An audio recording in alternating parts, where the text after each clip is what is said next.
golhayaha kooxda kubadda cagta ee Chelsea waxa uu qirtay isla markaana uu sheegay in ay ahaayeen qalad weyn oo jiray qaladkii uu sameeyey kulankii Manchester City finalkii Carabao Cup-ka isla ciyaareen habeen ka hor xilligaas oo ay gool kulaad ku qaaday kooxda Manchester City ciyaaryahankan oo ay jug soo gaartay isla markaana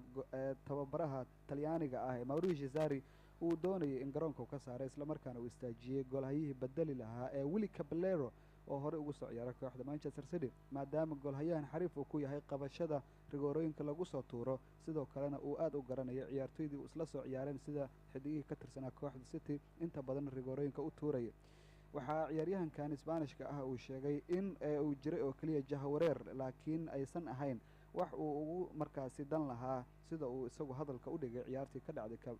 Wembley Willy Caballero bedelkiisa uusan u diidin oo kaliya in uu tababaraha khilaafo ay ka ahayd in tababaraha uu u moodayay in jugta soo gaartay looga bixinay garoonka isagana uu ku adkaystay in garoonka uu kusii jiro ciyaartana uu maalinkaasi u halgamo kooxdiisa inkastoo laga qaaday Mauricio Sarri ayaa qudhiisa carax xoogan ay ka muuqatay xitaa ciyaarta ayaa istaagtay taageerayaashana waa ay la yaabeen falkii uu ku kacay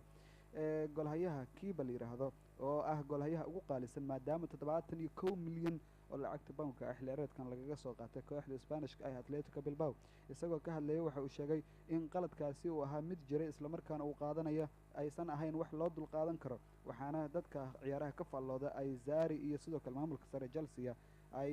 u sheegeen isla markaana kula taliyeen in ciqaab adag la saaro si aysan falalka caynkan oo kale